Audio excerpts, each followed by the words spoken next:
Assalamualaikum warahmatullahi wabarakatuh. Kembali lagi di channel Radio Horor.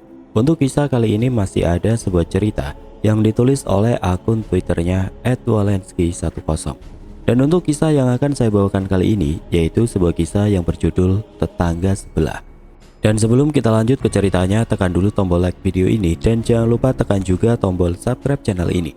Dan nyalakan juga lonceng notifikasinya agar tidak ketinggalan cerita-cerita lainnya dari channel ini. Dan buat teman-teman yang pengen membaca langsung ceritanya, nanti silakan saja kunjungi linknya yang nanti akan saya sertakan di kolom deskripsi. Dan seperti apa untuk kisah kali ini? Langsung saja kita masuk ke ceritanya.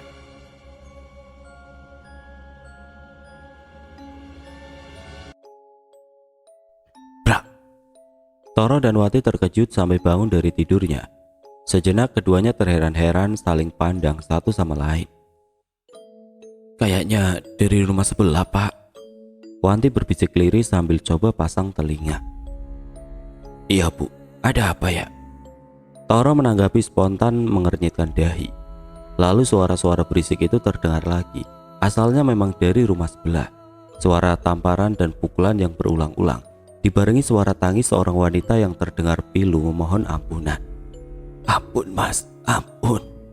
Toro bangkit dari tempat tidur. Wanti mengekor di belakangnya. Keduanya melangkah ke ruang depan, lalu menyibakkan tirai mengintip keluar. Suara tangisan wanita itu terdengar makin keras, beradu nyaring dengan suara hentakan dan cacian dari mulut seorang laki-laki dengan bahasa yang kotor. Toro hendak membuka pintu, namun Wanti cepat mencegah sambil menggeleng keras. Jangan, Pak. Aku cuma mau melerai saja. Sangga Toro coba membela niatnya untuk keluar. Iya, aku tahu, tapi masalahnya itu rumah tangga mereka. Kita nggak berhak ikut campur, nanti malah jadi runyam. Ya sudah, mending kamu tidur lagi. Aku mau periksa kamar Alia dulu, takut dia bangun. Wanti dengan bijaksananya mengingatkan.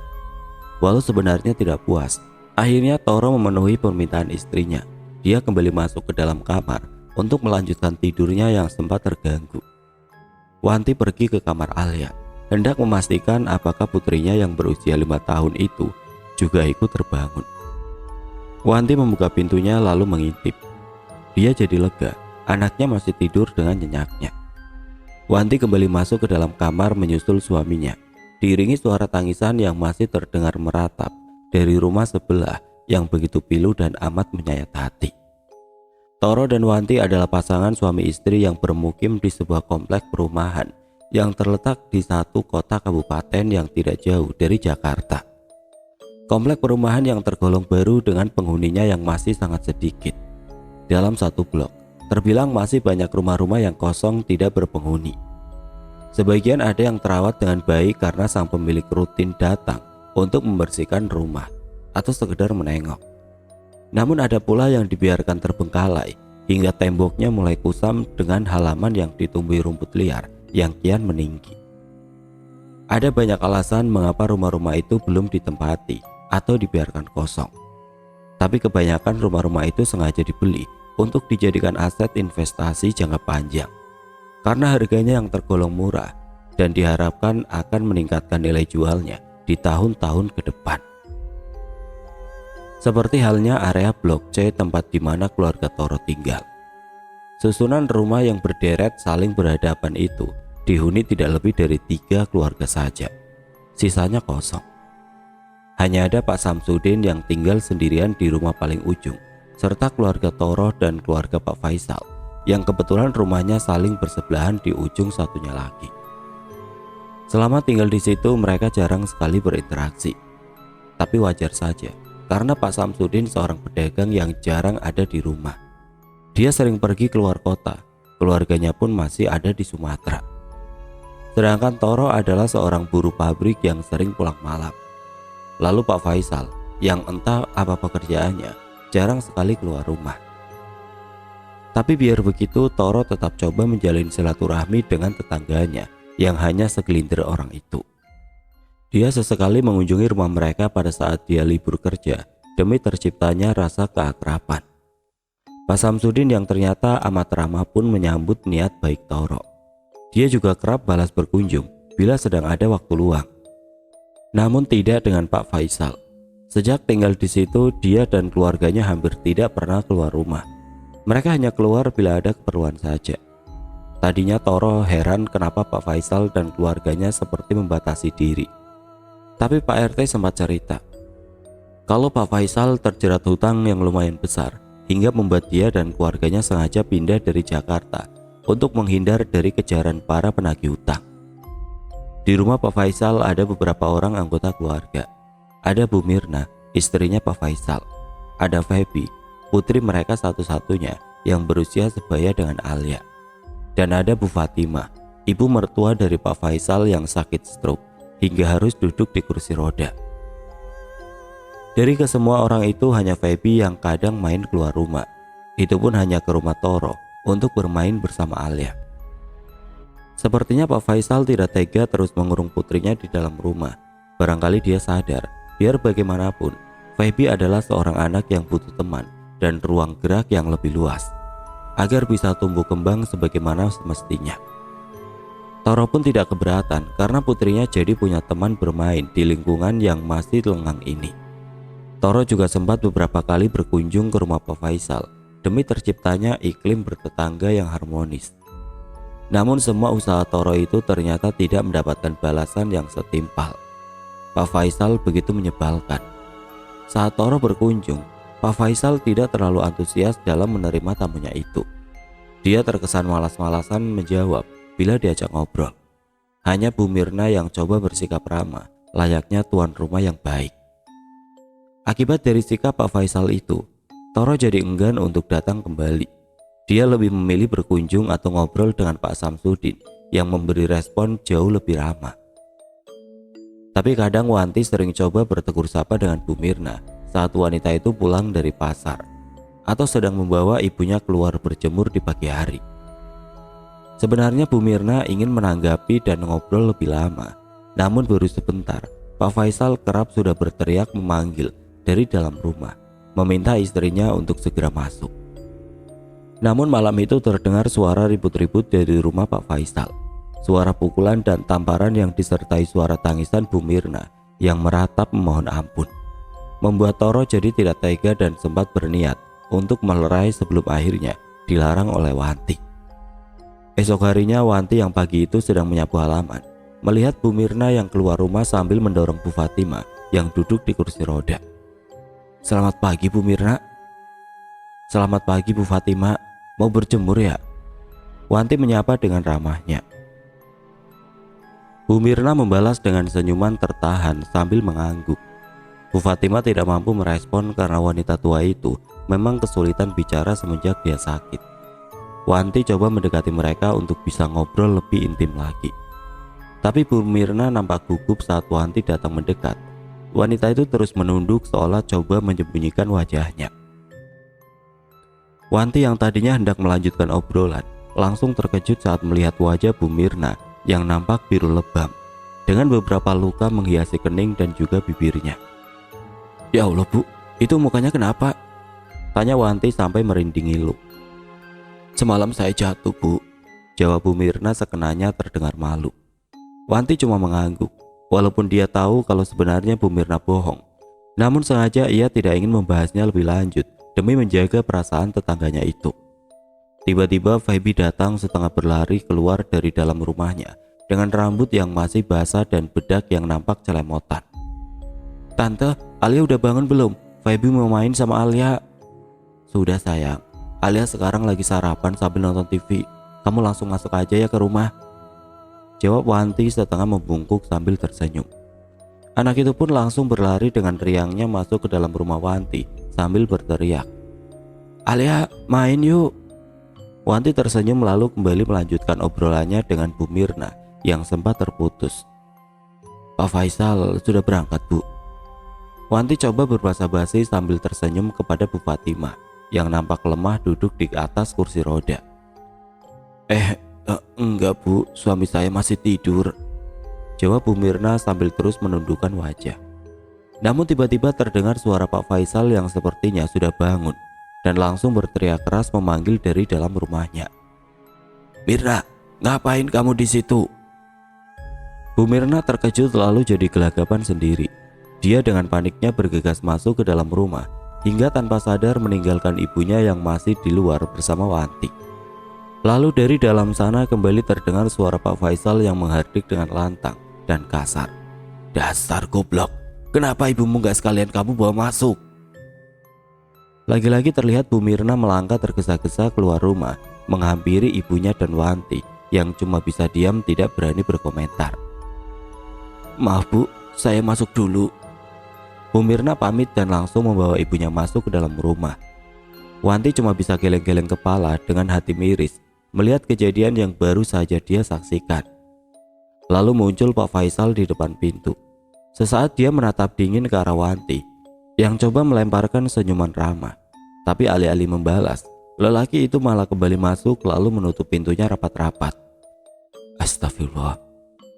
Pak, kasihan ya Bu Mirna, wajahnya habis dipukulin sama suaminya," ucap Wanti sambil meletakkan segelas kopi di hadapan Toro yang sedang nonton TV di dekat Alia dan Feby yang tengah asik main boneka. "Kok tega ya Pak Faisal menyiksa istrinya seperti itu? Ada masalah apa sih mereka?" jawab Toro sambil meraih gelas kopi lalu meniup isinya demi meredam hawa panas. "Gak tahu Pak, lawang tadi aku sempat nanya Bu Mirna, tapi dia malah nutup-nutupi. Dia cuma bilang kalau dia jatuh. Ngenes banget." Toro cuma bisa geleng-geleng kepala lalu lanjut menghirup kopi dari gelasnya. Kemudian dia mengganti channel TV yang sudah ditinggal Alia dan Feby, pindah main ke kamar Alia. Hingga beberapa hari suara-suara ribut dari dalam rumah Pak Faisal masih terus terdengar. Seringnya malam hari, tapi tidak jarang pula siang hari, membuat Wanti yang sehari-hari ada di rumah cuma bisa mengelus dada. Setiap kali ribut, Feby acap kali datang ke rumah mencari Alia. Sepertinya dia amat terganggu dengan suara berisik yang ada di rumahnya, hingga sengaja pergi menghindar demi mencari ketenangan. Sampai pada suatu hari suara-suara ribut itu tidak terdengar lagi. Hari itu rumah Pak Faisal nampak lengang, pintu dan jendelanya tertutup rapat. Pagarnya pun masih digembok, membuat Wanti jadi heran sendiri. "Pak, tadi seharian rumah sebelah sepi, pagarnya juga masih dikunci. Si Feby juga tumben gak main kesini. Kenapa ya?" tanya Wanti pada Toro yang malam itu baru saja pulang kerja. Mungkin masalah mereka sudah selesai, atau barangkali mereka sedang pergi ke Jakarta. Mereka kan katanya masih punya rumah di sana. Sudahlah, gak usah ngurusin mereka. Lagian kan kamu sendiri yang bilang kalau kita gak perlu ikut campur." Wanti cuma bisa diam sambil tertegun. Suaminya benar, namun entah mengapa dia jadi khawatir, terutama dengan Bu Mirna dan Feby. Pikirannya jadi ngelantur kemana-mana. Apa jangan-jangan ada yang sakit, atau malah Bu Fatima yang kenapa-napa? Tapi akhirnya Wanti coba menepis semua prasangka buruk dan berharap kalau mereka baik-baik saja seperti yang tadi suaminya bilang. Hingga 3 hari berikutnya rumah Pak Faisal masih terlihat lengang. Lampunya pun sejak awal seperti sengaja dimatikan, membuat rumah itu gelap gulita bila malam hari tiba.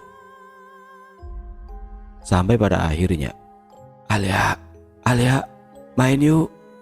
Terdengar suara Feby memanggil dari luar rumah. Wanti seketika terbangun.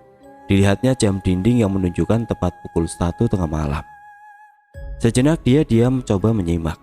Lalu suara Feby kembali terdengar memanggil-manggil dari luar sana. Alia, main yuk." "Feby, kok malam-malam begini?" batin Wanti bertanya-tanya. Dilihatnya sang suami yang masih tertidur kelelahan di sampingnya. Dia tidak tega untuk membangunkan. Akhirnya dia sendiri keluar kamar menuju pintu rumah dengan hati penuh tanya. Wati menyibak tirai jendela lalu mengintip.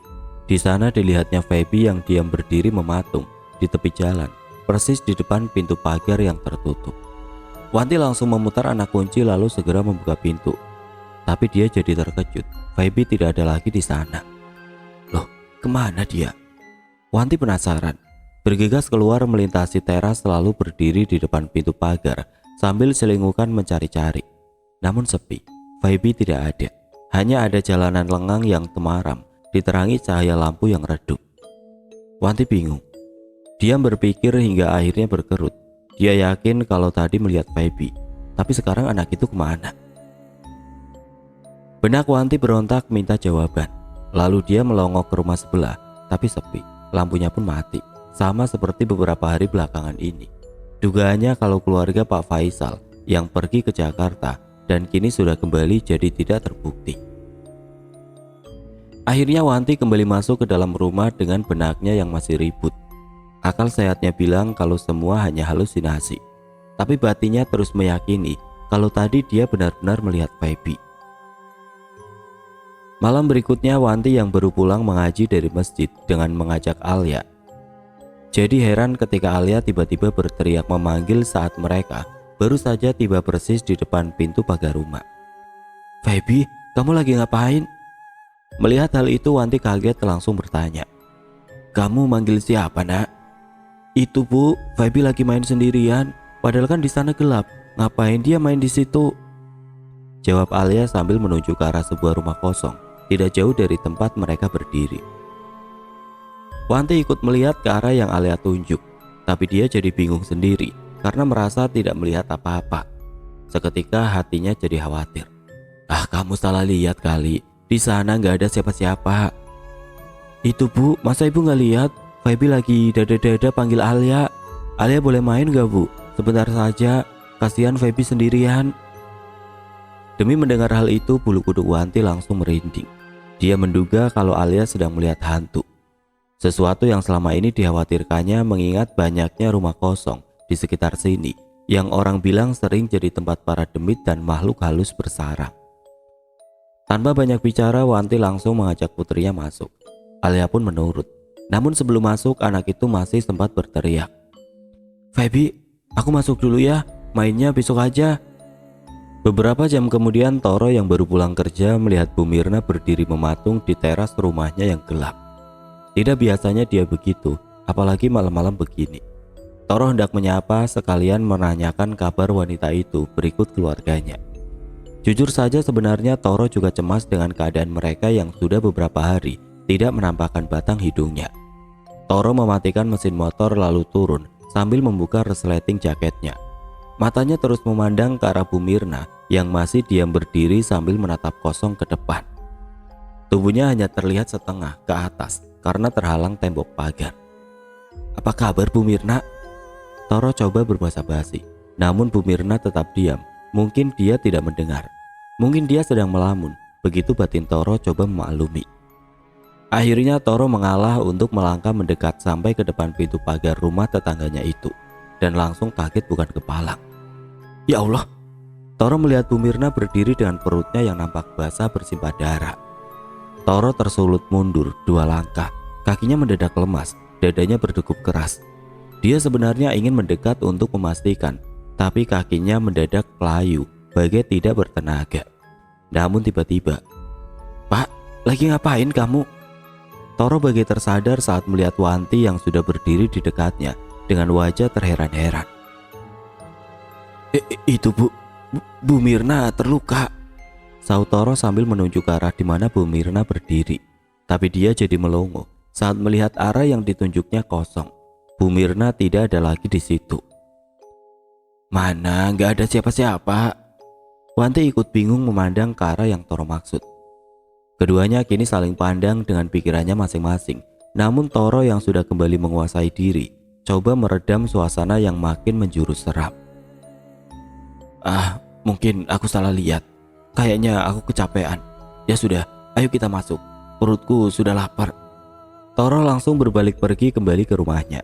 Wanti masih diam berdiri sambil memandang ke arah rumah itu yang begitu gelap gulita. Namun saat dia membalikkan badan hendak kembali ke rumahnya, matanya seperti menangkap wajah Bu Fatimah yang mengintip di celah tirai jendela yang sedikit tersibak. Malam berikutnya, duk. Toro yang sedang serius nonton siaran sepak bola langsung mengecilkan volume TV. Istri dan anaknya sudah tidur sejak tadi. Sesaat dia diam menyimak, lalu suara itu kembali terdengar. Duk. Sepertinya dari luar, diliriknya jam dinding pukul 11:30 malam. Dia ingin kembali membesarkan volume suara TV, namun jadi urung ketika suara itu terus saja terdengar tidak berhenti. Apa sih malam-malam begini? Batin Toro mengutuk. Dia begitu kesal. Hari ini hari libur. Menonton pertandingan sepak bola adalah momen berharga buatnya yang sering kerja hingga larut malam. Kini saat dia sedang istirahat sambil menikmati acara kesukaannya, ketenangannya malah terusik. Tadinya Toro tidak mau ambil pusing. Mungkin itu cuma ulah tikus atau kucing yang sedang mengorek-ngorek tong sampah sampai terbalik. Namun saat suara itu terus saja terdengar, akhirnya dia memutuskan untuk memeriksanya sambil ngomel-ngomel sepanjang langkahnya mendekati pintu.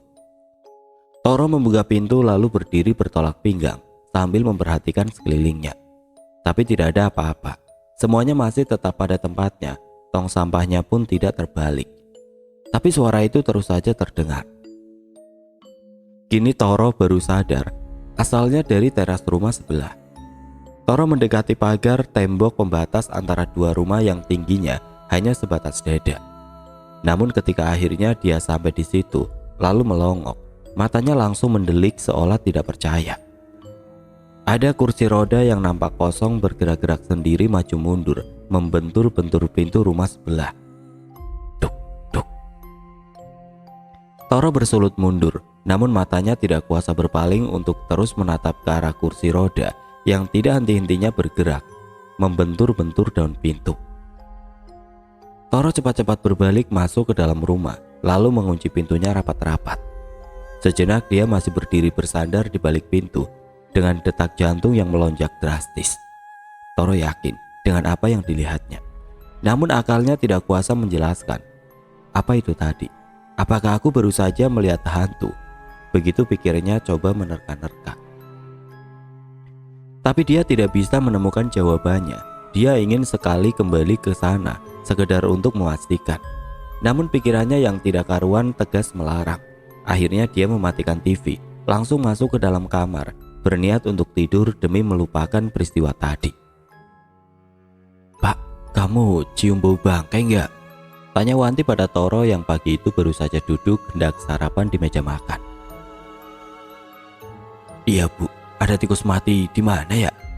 Toro urung menyuap nasi karena jadi kehilangan selera. "Coba dicari dulu Pak, mumpung belum berangkat. Masa seharian aku harus melekok nyium bau bangkai begini sih?" Toro bangkit lalu mulai mengendus mencari sumber bau di seluruh sudut rumah. Namun dia tidak menemukan apa yang dia cari. Sampai akhirnya hidungnya menuntun untuk melangkah keluar saat bau itu justru kuat tercium dari arah luar sana. Di depan rumah diperhatikannya sekeliling sambil berdiri dengan hidung kembang kempis. Lalu matanya tertuju pada tong sampah yang terbalik dengan isi yang tumpah berceceran kemana-mana, persis di depan rumah Pak Faisal. Toro langsung menduga kalau ada tikus yang mati di dalam tong itu.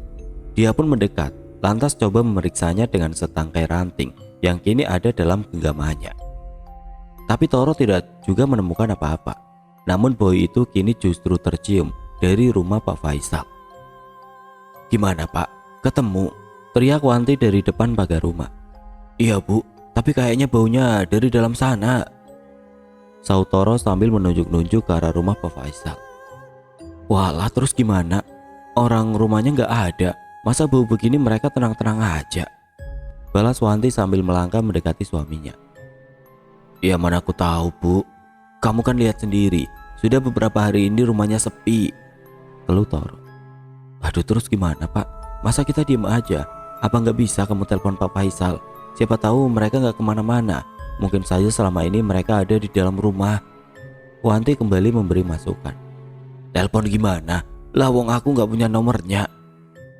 "Ya sudah, panggil saja. Siapa tahu orangnya mau keluar." Wanti lagi-lagi memberikan saran dengan nada setengah memaksa.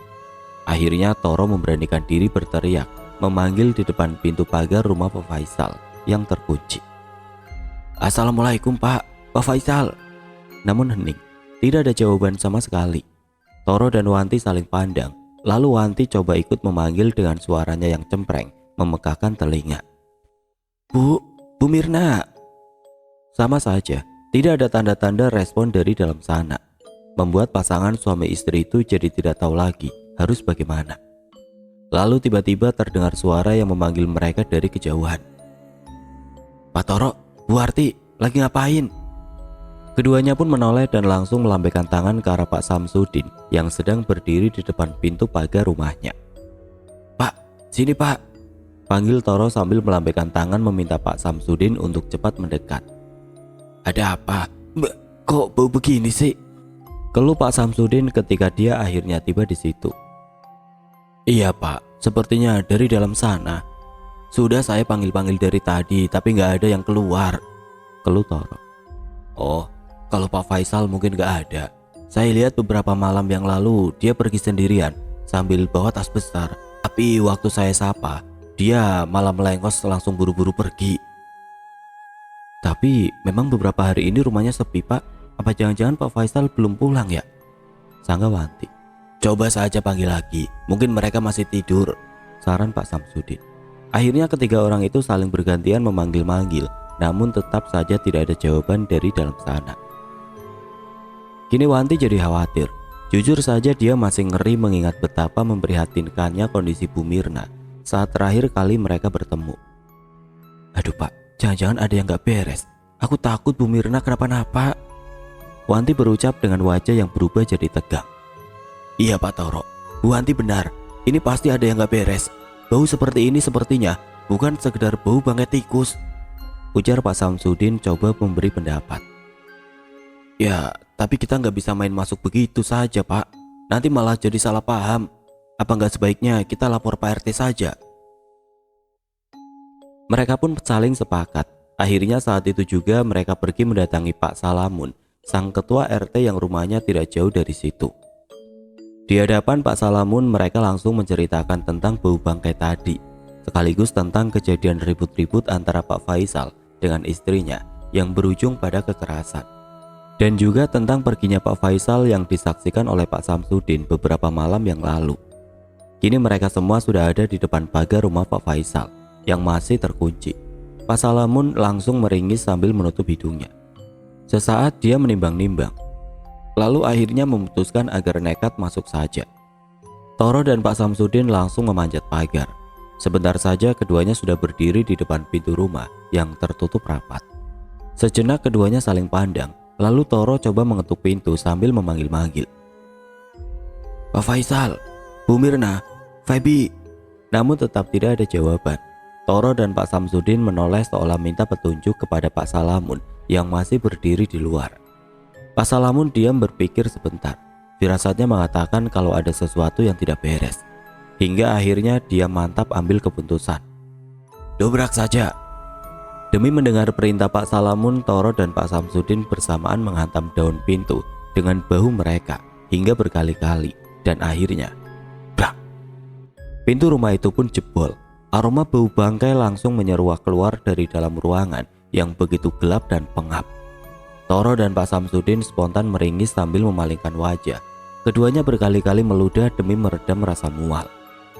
Toro menarik kerah bajunya hingga menutupi hidung. Pak Samsudin menggunakan satu tangannya untuk melakukan hal yang sama.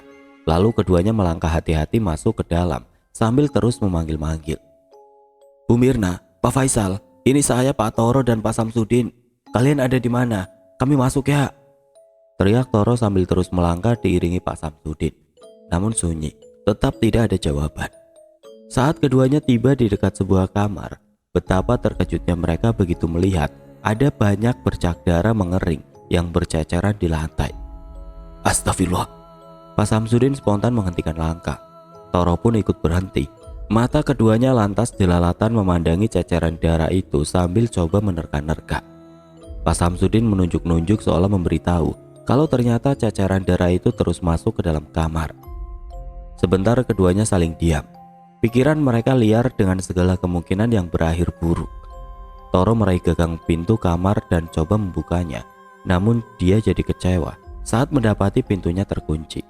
Rasa penasarannya kian tidak tertahan, mendesak untuk segera mendapatkan pembuktian. Toro dan Pak Samsudin saling pandang lalu mengangguk, seolah sepakat dalam diam. Keduanya langsung menghantamkan bahu mereka demi mendobrak pintu kamar itu. Pintu pun berhasil terbuka. Mata keduanya langsung membelalak melihat pemandangan mengerikan yang terpampang di dalam sana. Di atas ranjang yang berantakan ada tubuh Mirna terlentang kaku dengan sebilah pisau yang masih menancap di perutnya. Di sebelahnya terbaring sosok Feby yang wajahnya nampak ditutupi dengan bantal. Dan di dekat ranjang, ada Bu Fatimah yang tergolek kaku di lantai dengan tubuh membiru di samping kursi rodanya yang terbalik. Tanpa dikomando, Toro dan Pak Samsudin bergegas berlarian keluar demi memberitahukan kepada Pak Salamun tentang temuan mereka yang amat mengejutkan itu. Pagi itu seisi komplek geger. Orang-orang berdatangan lalu berkerumun di sekitar lokasi kejadian yang sudah digaris polisi. Begitu banyak petugas yang berjaga, seolah tidak mampu menahan animo masyarakat yang ingin ikut menyaksikan jasad ketiga orang itu dievakuasi. Toro, Wanti, Pak Samsudin dan juga Pak Salamun dibawa ke kantor polisi untuk dimintai keterangan. Hingga lepas tengah hari, keempat orang itu pun diizinkan untuk pulang ke rumahnya masing-masing. Polisi pun langsung bergerak cepat demi melacak dan menemukan keberadaan Pak Faisal yang dicurigai sebagai biang keladinya. Sampai malam hari di sekitar tempat kejadian masih terus didatangi orang-orang. Mereka saling bicara dan berbisik berspekulasi tentang siapa pelakunya dan apa yang menyebabkan pembunuhan itu terjadi. Namun sejak kembali dari kantor polisi, Toro dan Wanti cuma berdiam diri di dalam rumah. Keduanya sengaja menghindar dari orang-orang yang penasaran hendak bertanya. Mereka begitu syok. Kejadian ini jauh di luar dugaan mereka. Begitu juga Alia. Berkali-kali anak itu bertanya dengan polosnya, memangnya Feby kenapa? Toro dan Wanti cuma bisa menggeleng karena tidak tahu bagaimana caranya menjelaskan kepada putrinya yang masih kecil itu. Pikiran Toro dan Wanti jadi tidak karuan. Bagaimana tidak? Sebelum semuanya terungkap, mereka sempat mengalami sejumlah peristiwa janggal. Toro sempat melihat sosok Ibu Mirna yang berdiri dengan perut bersimbah darah. Dia juga pernah melihat kursi roda Bu Fatimah yang bergerak-gerak sendiri membentur-bentur daun pintu. Begitu juga Wanti, betapa dia merinding ngeri mengingat pernah mendengar dan melihat Feby memanggil-manggil Alia di depan rumah beberapa malam yang lalu. Juga peristiwa Alia yang merasa melihat Feby yang sedang main sendiri. Semua kejadian aneh itu membuat mereka makin tidak berani keluar rumah. Alia pun dilarang main di luar demi menghindari hal yang tidak diinginkan. Setelah beberapa hari, orang-orang yang mendatangi lokasi kejadian mulai berkurang, hingga akhirnya tidak ada satupun orang yang datang lagi ke tempat itu. Awalnya Toro dan Wanti bernapas lega karena akhirnya mereka bisa kembali menemukan ketenangan. Namun semua itu seolah jadi bumerang karena suasana yang kini sunyi dan lengang malah terasa jadi menakutkan. Kini Toro dan keluarganya benar-benar sendiri. Ditambah lagi saat mereka mengetahui bahwa Pak Samsudin, satu-satunya tetangga mereka yang tersisa, ternyata langsung pulang kampung sehari setelah kejadian pagi yang mengejutkan itu. Ya Allah, kini Toro dan Wanti harus menghadapi kenyataan kalau mereka tinggal bersebelahan dengan rumah bekas pembunuhan. Benar-benar membuat nyalinya amblas. Tadinya Wanti ingin pulang kampung saja sama seperti Pak Samsudin. Namun dia tidak tega bila harus meninggalkan suaminya sendirian yang mesti tetap bekerja. Akhirnya Toro dan Wanti sepakat dengan satu solusi yang paling masuk akal. Mereka berniat mengontrak sebuah rumah di tempat lain. Namun ternyata mencari rumah kontrakan yang pas dan sesuai dengan kocek mereka tidak semudah yang dibayangkan. Jadi selama mereka belum mendapatkan rumah kontrakan, dengan sangat terpaksa mereka harus tetap tinggal di situ dengan resiko ketakutan, terutama saat malam hari. Sudah jam 11 malam tapi Toro belum juga pulang. Wanti diam duduk di atas ranjang persis di samping Alia yang sedang tertidur pulas. Wanti gelisah, harap-harap cemas menunggu suaminya pulang. Hujan gerimis yang turun sejak tadi membuat suasana makin mistis dan mencekam. Berkali-kali dia coba menelpon suaminya namun tidak tersambung. Mungkin sedang di jalan, jadi nggak bisa angkat telepon. Sebentar lagi juga pulang. Begitu pikirannya berusaha menjinakkan kegelisahannya. Sejak kejadian itu, Toro memang berusaha untuk selalu pulang sore. Dia tidak tega membiarkan anak dan istrinya sendirian sampai malam. Tapi kali ini dia tidak bisa. Temannya satu shift ada yang sakit hingga dia harus menggantikan pekerjaannya. Hujan pun reda, tapi udara dingin masih menusuk. Wanti menghela nafas seolah ingin membuang rasa takutnya jauh-jauh. Tapi suara tetesan sisa air hujan yang berjatuhan di luar sana jadi terdengar bagi alunan musik yang aneh. Sakit mas, ampun. Astaga, Wanti tersentak saat mendengar suara wanita yang merintih memohon ampun. Suaranya timbul tenggelam di antara tetesan sisa air hujan yang berjatuhan dari tepian genteng. Dia langsung tidur meringkuk sambil memeluk Alia erat-erat. Wajahnya sengaja dia benamkan di balik bantal. Namun tetap saja, telinganya masih menangkap suara rintihan itu yang kini seolah begitu dekat. "Ampun mas, ampun." Suara itu terus berulang. Wanti makin mengkeret. Pelukannya pada Alia bertambah erat hingga membuat anak itu jadi menggeliat. Wanti langsung mengendurkan dekapannya. Dia tidak mau anaknya jadi terbangun. "Assalamualaikum bu, bapak pulang." Wanti cepat bangun begitu mendengar suara suaminya memanggil di luar sana. Suara yang dulu terdengar biasa saja kini jadi suara termerdu yang begitu dia rindukan. Wanti melompat dari tempat tidur lalu setengah berlari menuju pintu dan cepat-cepat membukanya. Betapa hatinya lega melihat suaminya yang tiba dengan memakai jas hujan yang nampak begitu basah. Namun kegembiraan Wanti seketika pupus saat dia melihat sosok yang berdiri di luar sana. Ya Allah, persis di tepi jalan ada Bu Fatima yang duduk di kursi roda bersama Bu Mirna yang berdiri di belakangnya. Wajah Bu Fatima membiru, Bu Mirna terus menunduk. Toro yang sedang sibuk menanggalkan jas hujan jadi heran melihat wajah istrinya yang berubah tegang. "Kenapa bu?" Wanti tidak mampu menjawab. Dia cuma bisa menunjuk ke arah di mana kedua sosok menakutkan itu berada. Toro langsung menoleh, namun matanya tidak menemukan apa-apa. Tapi dia yakin, istrinya pasti sedang melihat sesuatu.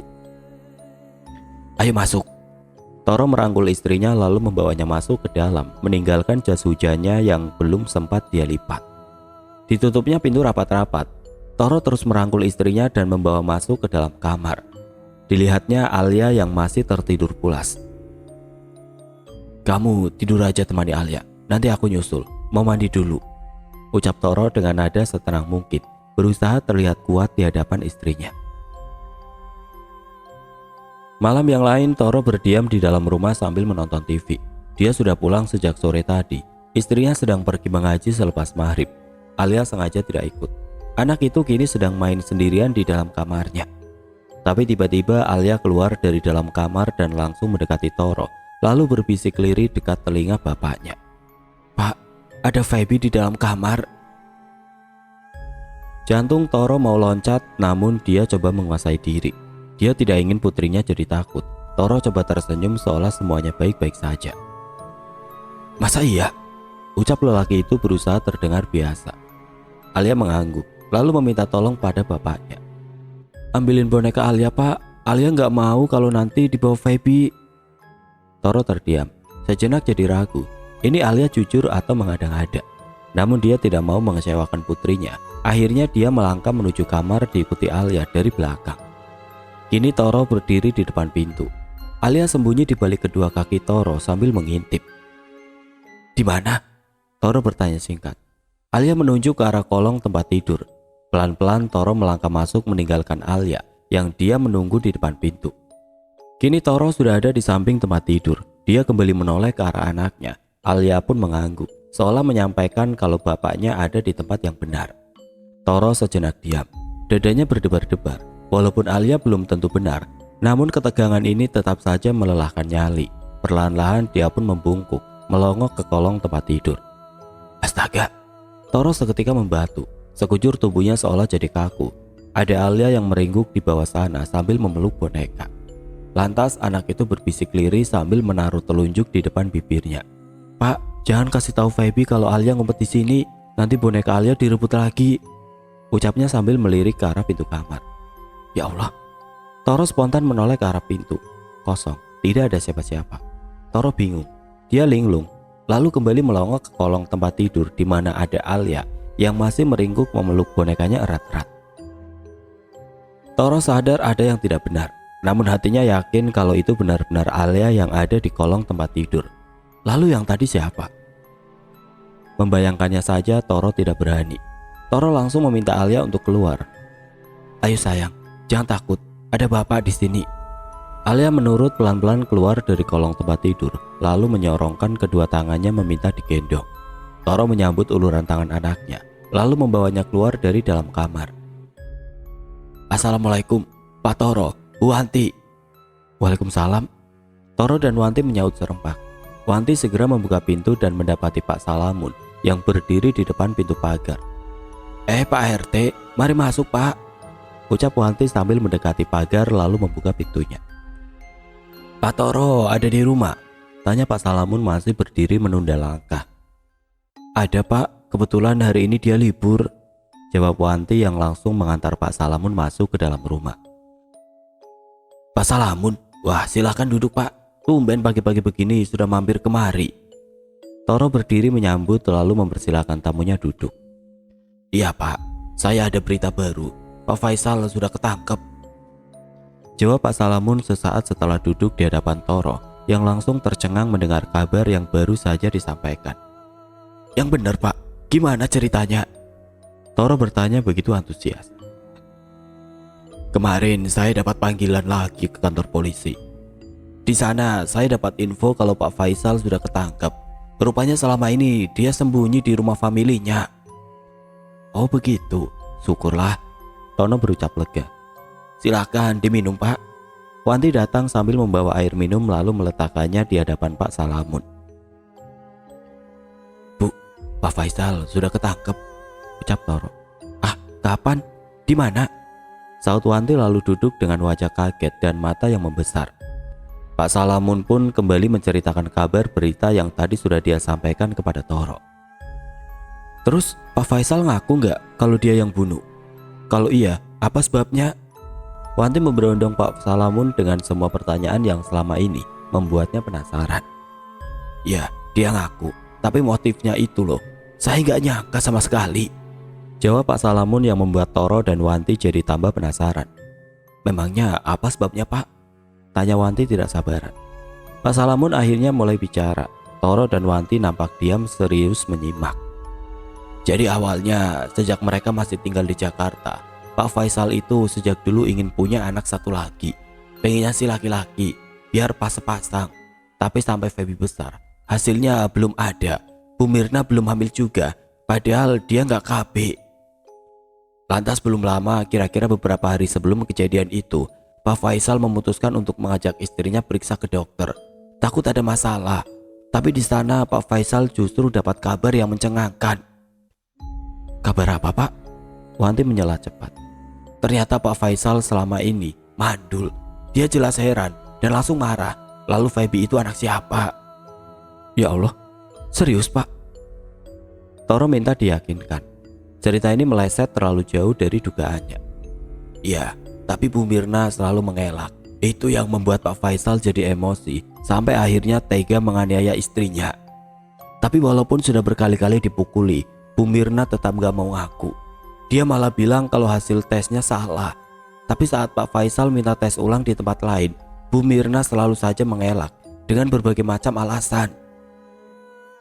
Pak Faisal jadi gelap mata. Akhirnya hilaf menikam perut istrinya. Tapi tanpa diduga, ternyata ada Feby yang menyaksikan dan sempat menjerit ketakutan. Pak Faisal panik. Anak itu pun langsung ikut dibunuh dengan membekap wajahnya menggunakan bantal. Sedangkan Bu Fatima yang dia curiga tahu tentang segalanya dari awal, dia dicekoki dengan racun serangga. Gila. Innalillahi. Toro dan Wanti berucap hampir bersamaan. Keduanya tidak henti menggelengkan kepala. Pak Salamun benar. Gila. Ini benar-benar gila. Toro tertegun, rahasia besar baru saja terkuak. Pak Faisal ternyata hanya seorang suami yang kecewa karena merasa dikhianati. Sedangkan Bu Mirna, wanita yang nampak lemah itu ternyata tidak sesuci yang dia kira. Tapi hatinya jadi miris bila mengingat Feby.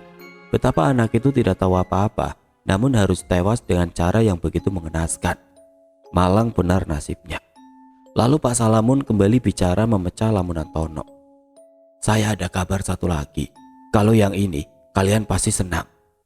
Kabar apa Pak? Wanti menimpali menagih jawaban cepat. Ada rumah kontrakan murah yang kosong dekat-dekat sini. Punya saudara saya. Penghuni yang lama baru saja pindah. Apa kalian minat? Jawab Pak Salamun dengan mata berbinar-binar. Mau Pak? Kapan kami bisa lihat-lihat? Toro menjawab tidak kalah girangnya. Kalau mau, sekarang juga bisa. Mumpung Pak Toro ada di rumah. Gimana?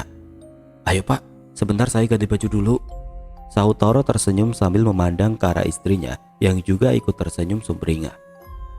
Singkat cerita, akhirnya Toro dan keluarganya jadi pindah ke rumah kontrakan yang ditawarkan Pak Salamun. Sebuah rumah yang terletak di area perkampungan, tidak jauh dari komplek tempat mereka tinggal. Suasananya ramai dan riuh, tapi Toro dan Wanti tidak keberatan. Bagaimana tidak? Setelah sekian lama disiksa oleh kesunyian, keramaian jadi sebuah anugerah yang pantas mereka syukuri. Apalagi melihat Alia yang sekarang jadi punya banyak teman. Tetangganya pun ramah-ramah, membuat tempat itu bagikan surga kecil bagi mereka. Setelah sekian lama, rumah Pak Faisal masih tetap kosong. Tapi bukan rumah itu saja, seluruh rumah yang ada di deretannya juga. Bahkan beberapa kini berhiaskan tulisan dijual, termasuk rumah Toro. Konon katanya sering terdengar suara rintihan dan tangisan wanita yang memohon ampun dari rumah Pak Faisal. Entah benar atau hanya bualan saja, tidak ada yang berani memastikan. Sesekali Toro menengok rumahnya untuk sekedar membersihkan. Sudah pasti saat siang hari. Itu pun dia tidak berani berlama-lama. Toro masih berharap rumahnya cepat laku, walaupun dia agak pesimis. Tapi mau bagaimana lagi, berita tentang kejadian itu dengan segala bumbu tambahannya telah membuat komplek perumahan kini memiliki citra yang buruk. Tapi siapa tahu, mungkin saja ada orang yang nekat mau membeli rumahnya karena tergiur dengan harga murah yang sengaja Toro tawarkan. Atau mungkin ada orang yang bernyali super hingga tidak keberatan hidup berdampingan dengan rumah horor itu beserta segala kengeriannya.